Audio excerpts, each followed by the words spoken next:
This is CUNY TV, the City University of New York.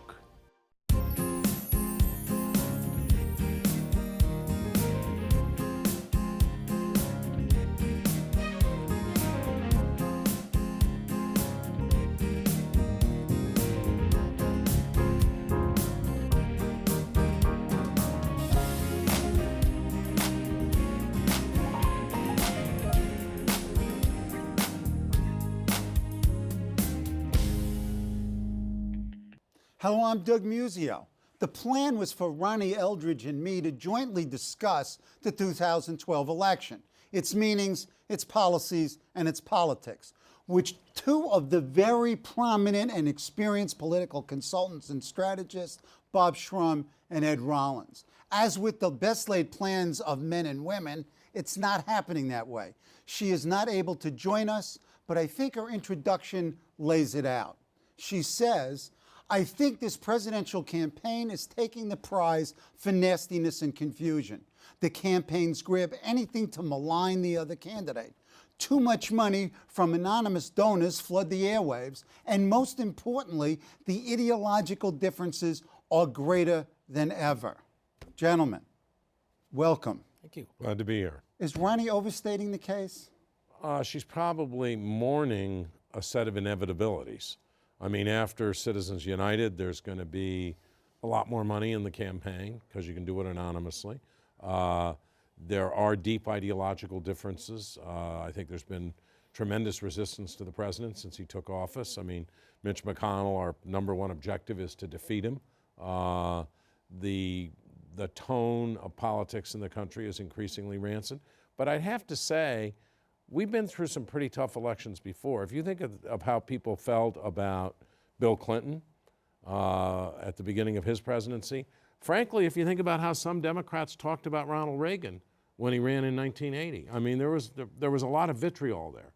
So it's inescapable. You got to play the game the way it's out there. I hope it changes someday. Probably never will. And finally, go look at the 1800 presidential campaign between Jefferson and Adams. Ooh. Absolutely vicious. So we're not quite there. I remember that race well. That was my Yeah, first. you were, I know, that was I your remember- Republican first race. Here's the dilemma. Historically, presidents run on their record. This president's great accomplishment in his mind and Democrats' mind is the health care that the court may throw out in a few weeks, or basically, even if it doesn't, 54% of the country do not approve of it. So he doesn't have the record to run on. So his premise is, you think I'm bad, the other guy's worse. We're basically saying things are bad when he came in, he made them worse. That's not a very good way to begin a campaign. Where I think, in essence, you've got two fairly accomplished men. We have real diversion in viewpoints. And I think to a certain extent, if they wanted to make this a real camp about ideology and where you want to take the country, they could. It could be a good campaign. They won't happen, but it could be a good campaign. Okay. Just going to the headlines. What's with certain prominent Democrats and Republicans? Bill Clinton, shut up, Bill. And Jeb Bush, is it also shut up, Jeb? Talk about Bill Clinton. Well, it's not being very helpful. Yeah, I just wrote a column about this in the Daily Beast, which was titled "With a Friend Like Bill." I think to some extent, as somebody said to me who had worked for him in the White House, he just can't help himself. His political consultant seeps out. And in this case, what he was doing was freelancing without a lot of information, without the polling data, just saying, I think, instinctively what he wanted. For example, on Bain, Capital and the attacks on Romney, he spends a lot of time with people in the financial industry. He's grown very comfortable with them, and I think it was a kind of instinctive reaction, which he then dialed back. I was even more interested, and it goes to something Ed just said, in his comment that the president should just get out there and run positively. Because the truth is that's not what Bill Clinton did in 1996. In 1996, he talked about a bridge to the 21st century, and he had a few forgettable programs that undergirded that bridge. But mostly what he did in his paid advertising was run relentless attacks on Bob Dole for the government shutdown, for his tax and Medicare plans, and for his association with Newt Gingrich. It got to the point where you thought Dole's last name was Gingrich. It was Dole Gingrich. So The Bush thing, I'd be really interested in what Ed says, because I think, I happen to think what he's saying, a lot of it is right, but I think he's making it very tough for himself if he wants to run in 2016. It is, and the unfortunate thing is Ronald Reagan remade the Republican Party. I mean, it was a split party. It's been a split party since Teddy Roosevelt and all the years of the Tafts. And Reagan sort of bought in the Northeast liberals, and everybody ran under his wing of the party. And the same way Nixon sort of made it into a more of a blue collar, or at least attempted to. Sure. So I think that what the party's missing is strong leadership, and equally as important when we have a crazy primary process that we just got to see in action. I mean, obviously we got to see the Democrats do it last time, and I think that's where a smaller element of the party can turn out and vote. I always say to people, I go to New York dinner parties, as I know you do, but I get beat up because I'm the token Republican. And I have some CEOs. But you're usually honest, especially at dinner parties. Well, some CEO's wife, will start hammering me saying, you got to get rid of the religious right. And I say, listen, I'm happy to get rid of the religious right. They're about 37% of my party. When the Democrats give up African Americans and labor unions, then we'll all start at ground zero. I mean, that's our base of our party. We can't dismiss it. We have to play to it, particularly when you start in Iowa and New Hampshire. South Carolina. Let's look at election 2012. This is battleground election 3. How many states are actually in play? I mean, it ranges anywhere from 4 to 9 as I read it. And if you look at the variety of the electoral vote maps, there are very few of these undecided states. So you're going to raise $1.5 billion each. You're going to spend $3 billion on 9 states. Well, we've done it before. We've done it before. I We'll mean, do it again. Look, 2000, 2004 were both 50-50 elections. Yep. It's not entirely clear to me that this one will be yet. I'm sort of fascinated with the fact that 3 months ago everybody's running around saying Obama can't lose, right. And now everybody's running around saying, oh, Obama's in deep trouble. We got to wait and see what unfolds over the summer, how these campaigns develop. The campaigns actually matter. And so I think it could, in one direction or another, be a little less tight than people assume. I agree with that. Now, I just add one thing about that. I do think Obama begins, unless you use a very, very Republican hopeful map, with an electoral vote advantage. All the speculations. I think he has 2, 3, maybe 4 ways to get to 270. I think Romney has like 1.5. Yeah. And that's partly because, as Ed will tell you, the Republicans used to have a lock on California. It was called the electoral lock. Right. It's the opposite now, and that's the biggest chunk of electoral votes there is. When you begin with the first and third largest state, which is California and New York, and there's not even contest there. We have Texas, obviously. We don't have a game if we don't win Florida. Right. I mean, let's not even pretend this. And Ohio, probably. And Ohio's, we've never won without Ohio. So if those two are not in our camp, then we're in big trouble. And at the end of the day, you can win 5 of the 9 that are the targeted states, and you're still a little bit short. You're still going to then go get your 266. When the dilemma, by the way, for the Republicans is you could win Florida and Ohio, and if Obama went out and won Colorado, New Mexico, Nevada, those states in the West, he wins anyway. Right, and then if he picks up New Hampshire, I mean, and then Pennsylvania. The New Hampshire numbers, and I have no idea why, except the kind of secular trend of the state over time. Right. Romney's well behind in New Hampshire. Right. The good thing, as you know about smaller states, though, is you can move numbers pretty quickly there. And my sense is that you're going to come down to election night, I hope, a very close election in which it's going to be counties. It's not just going to be states. It's going to be some of these key counties that we've lived in and know what they are. And that's what the difference is. It could be a big night. It could be a long night. And I think the other part is debates may matter. Someone may make a mistake in a debate that gives you normally debates don't matter a lot. But I think the debate mattered in Jimmy Carter's case when he was talking about nuclear proliferation with his daughter, who was 11 years old at the time. It kind of made him look crazy as opposed to Reagan, who they'd sort of attacked. And I think Reagan would have won that election anyway. I think, but he won by 10 points. Right. I think that debate because he was so good in that debate. Yep. I mean, everybody talks about there you go again, and it was a highlight of the debate. But the fact is, he went in there, and Ed would know a lot more about this than I, with a clearly went in there with a plan to reassure and reassure and reassure on the issue of war and peace. Right, he did. Because if the country at that point thought he was okay on that he wasn't dangerous and crazy, he was going to win. The critical thing about there's two elections. People always want to say, what election is this one like? They keep going to 1980. And there's a lot of similarity to that. I also think there's some similarity to the 92 election. You don't have Perot in the race, but you had a president who was popular. George H.W. Bush was popular, but people thought he had lost touch with the country on the economy. He had run for the third term. He'd won the third term. He walked away from the critical things: strong national defense, raising taxes.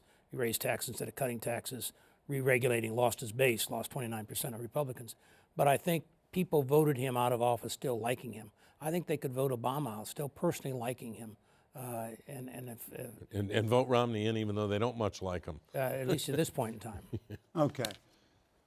Advise Mitt Romney. I wouldn't. Advise Mitt Romney. What would you tell Mitt Romney that he ought to do? Try to switch. Get his concession speech ready. Nice, nice. I knew I was going to get this out of you. Look, I don't have a lot of advice for the guy. Okay. I'll tell you what I observed during the primaries. Give me some analysis. What I observed during the primaries. For him, I believe the pursuit of the presidency is a business plan. And the voters are the customers. And he wants to give them what they want. And that's why the elusive quest for his core convictions is beside the point. Now, what that means in the primaries is that he had to stick to the script. And I think they go over it and over it and over it with him. And he knows what he's supposed to say.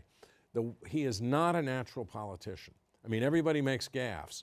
Romney sometimes is a gaffe machine. So I think what they're going to do is they're going to discourage spontaneity and encourage him, and he's a smart guy, to really know all those answers and give all those answers and never deviate from them.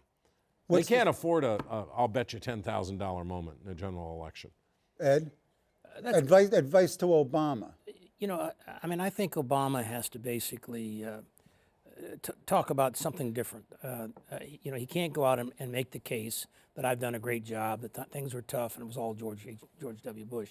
I think he's got to basically say, listen, here's how we're going to do it differently. Here's what we've tried. Here's what's worked. Here's what's working. Here's where we go from here. And I think if he basically lifted it up a little bit in the sense of, if he gets in the gutter, first he's not real comfortable with the gutter. He gets in the gutter, I think he's going to tarnish himself, and a lot of that hope and change theme that obviously won't work this time. But I think he'll add some negatives to his own portfolio, and I think that'll hurt. But the odd thing about that is he ran, McCain's advertising in 2008 was all negative. Right. Obama ran as much negative advertising or more than McCain did. Yep. And I just think it's ahistorical to think that we have presidential elections where there's not a lot of negative advertising, unless somehow or other they're massive margins. A campaign is not just advertising. It's the tone. It's what. Oh, I don't think the president should go out there with a hatchet in his hand. It's what he says. Well, it's a tendency to do Which Bob Dole did in a debate in '76. And Dole was never good at that. Dole kind of liked it too much. Where I think people, once again, there's still goodwill towards this president, not by Republicans, but still goodwill by a lot of people who voted for him. And for people to move away from him, which I think a lot will, it's a painful process because there was hope. And they did like the casting the first vote for the first African American, and they wish he was doing better. It's not like, God, we made a big mistake, this guy's an absolute disaster, which is what we think. By the way, I should add that I think that the notion that he can just flee his record, which is not what Ed said, but which is what some Democrats are saying, is absurd. He can't say, look, everything is great and everything I've done has worked, but he can say, here's what we did that worked. We, for example, averted a depression, saved General Motors and the auto industry, which I think we'll hear a lot about. Here's what I think we have to do in the future.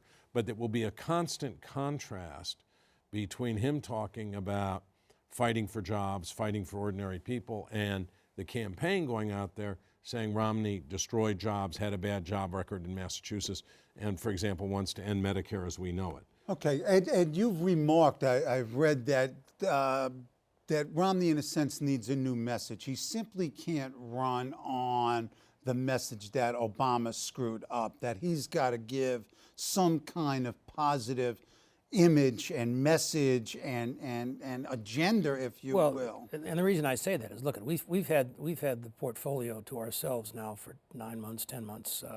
We had these crappy primaries in which nobody really had a campaign, and a bunch of people were in there who had no business being in there. But the only memorial line you can remember from that whole thing is 999 about Right. Herman Cain. Right. I can't tell you one single thing that's in the 52-point Romney package.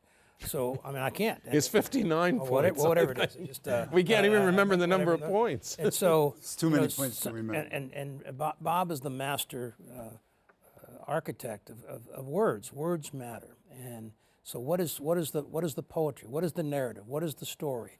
I still don't know any more about Mitt Romney as a Republican who's run 2 campaigns against him than I did 4 years ago or 8 years ago.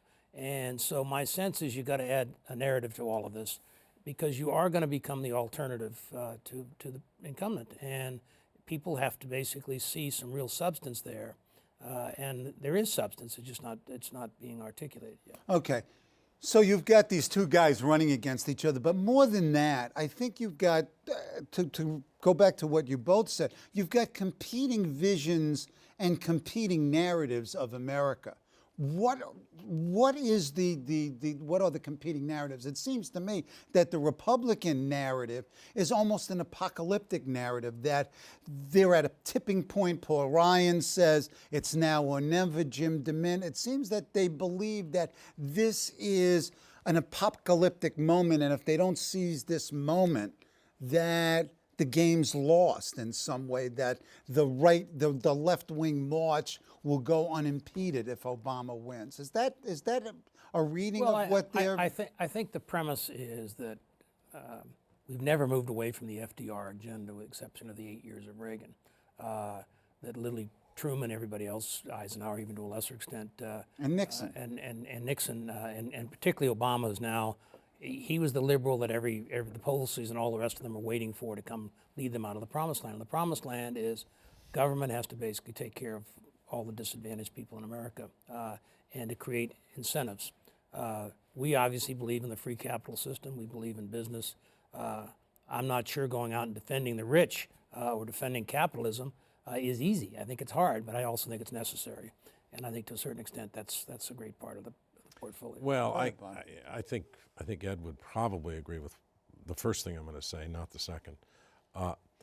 These apocalyptic tones, Ronald Reagan understood how to say an election was important. John Kennedy understood how to say an election was important, without giving the sense that somehow or other, if you didn't get a certain result, the country was through. Right. And the fact is that Barack Obama is a center-left, relatively moderate Democrat whose health care plan was actually Romney's health care plan in Massachusetts and the one that Orrin Hatch proposed in the United States Senate in 1993.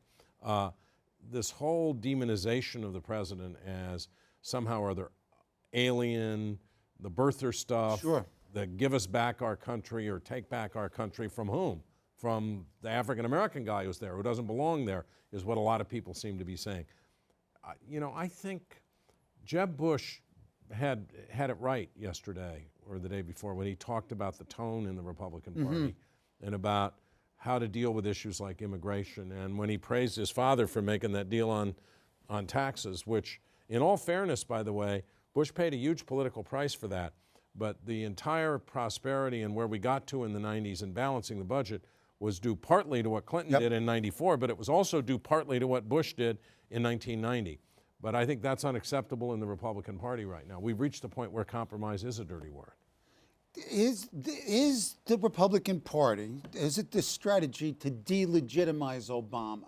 And in fact, if that is the case, isn't that a dangerous game to play? Well, delegitimize them in the sense of the birther or any of that kind of stuff is ridiculous. And it's, that's the commentary that radio talk shows can make and bloggers.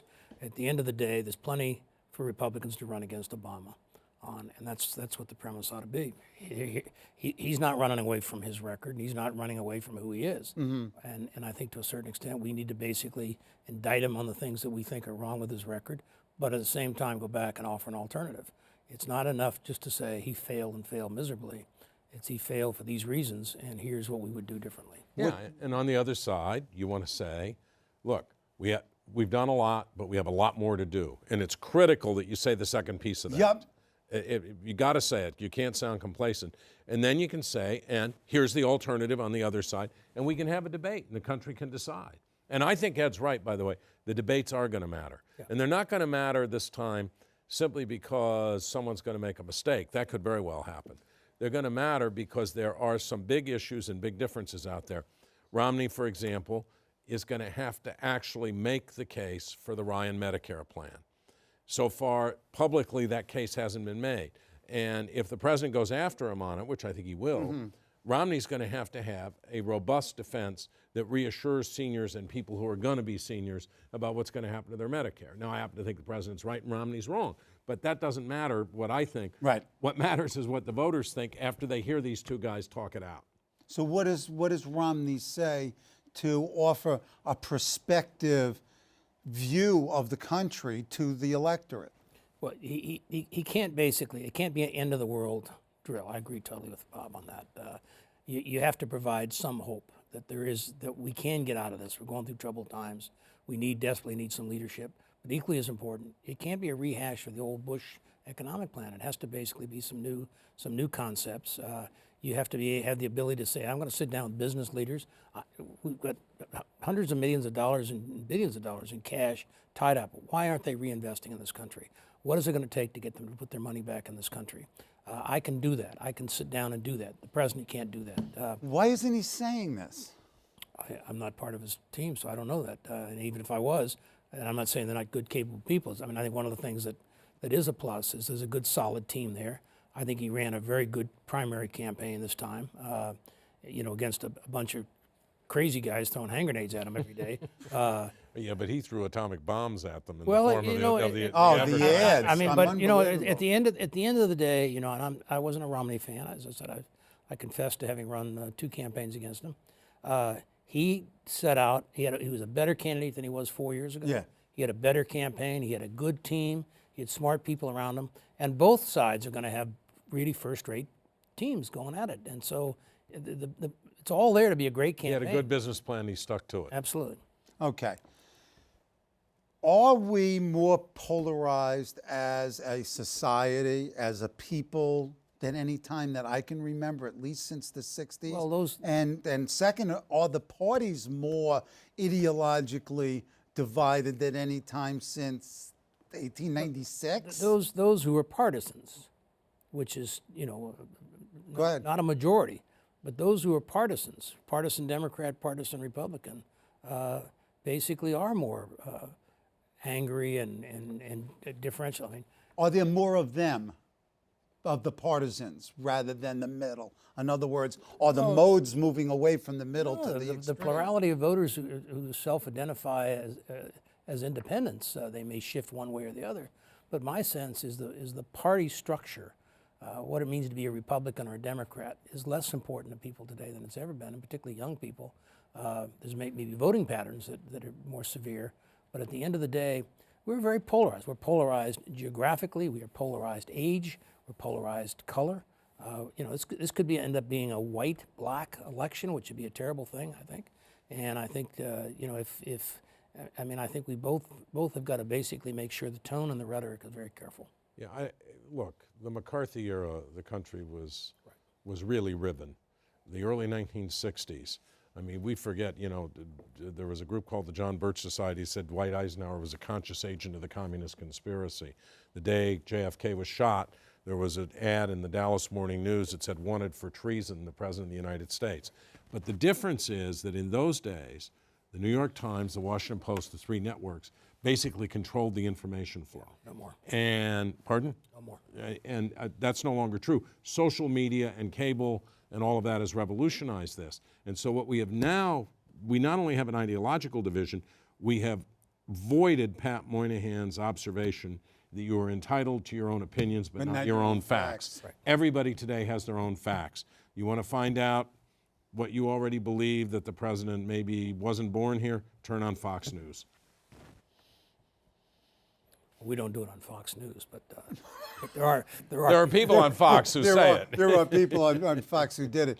Culture wars. I mean, are the social issues? What are the dominant issues? Is it the economy? The economy is or the has the dominant. economy become a culture issue itself? The economy is the issue. Economy is the dominant issue, although I do believe that social issues will energize part of the Republican base and they will energize part of the Democratic base. And you have very interesting developments like Paul Singer, who is one of the wealthiest hedge fund people in the country, very conservative Republican, huge contributor to Romney, and I think will give a lot to his super PAC, who's now organized a Republican super PAC to promote equality for gays and lesbians, including gay marriage. The truth is, if you talk to a lot of Republican consultants, privately they'll tell you they really wish this whole gay issue would go away because they're on the wrong side of demography and history. Right. But right now, as Ed says, you got a party that 37% of its base is religious conservatives, and people are going to have to deal with it. Reagan had a great way to deal with it, which is, you know, he had signed the most liberal abortion bill in the country as governor of California. Right. Then he ran as a pro-life candidate for president. Every year they'd have the pro-life rally. Reagan was, what, 4 blocks away, Ed? And he'd send a tape recording on an old cassette machine, and they'd play it. Now, my theory is that Nancy wouldn't let him go out of the White House to go to the thing, but I also suspect he didn't want to go. You know, the problem is everybody. I mean, Paul Singer has a brother who's gay. I have 2 first cousins that are gay. Now, how do I, as a Republican, stand up and, you know, these are my cousins. I mean, I love them dearly. Right. I love my aunt.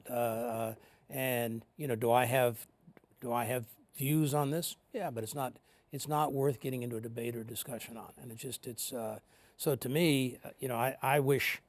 I've always said this about my party. I was raised a Catholic. I have an adopted daughter. To me, pro-life is it's not an intellectual argument, it's an emotional argument. And I feel very strongly about it. But to others, it's not. And for others, it's always about the circumstances. I used to have candidates come to me all the time, say, what should I be? I say, well, what are you? Tell me what you believe. I'll tell you how to say it, but don't ask me for what you believe. These are matters of conscience, you know, whether it's death penalty or euthanasia or pro-life positions. What do you believe? And I'll never forget Frank Keating when he was going to go run for governor of Oklahoma. First press conference he did, 5% of the state is Catholic.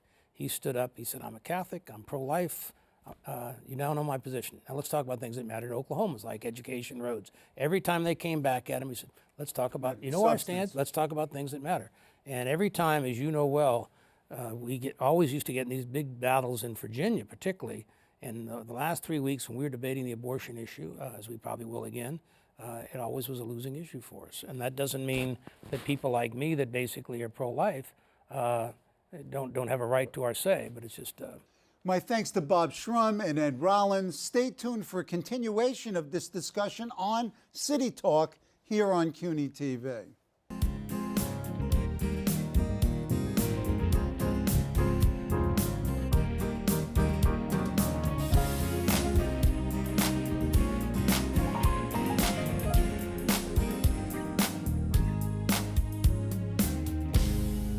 If there are any people you'd like to hear and topics you'd like us to explore, please let me know.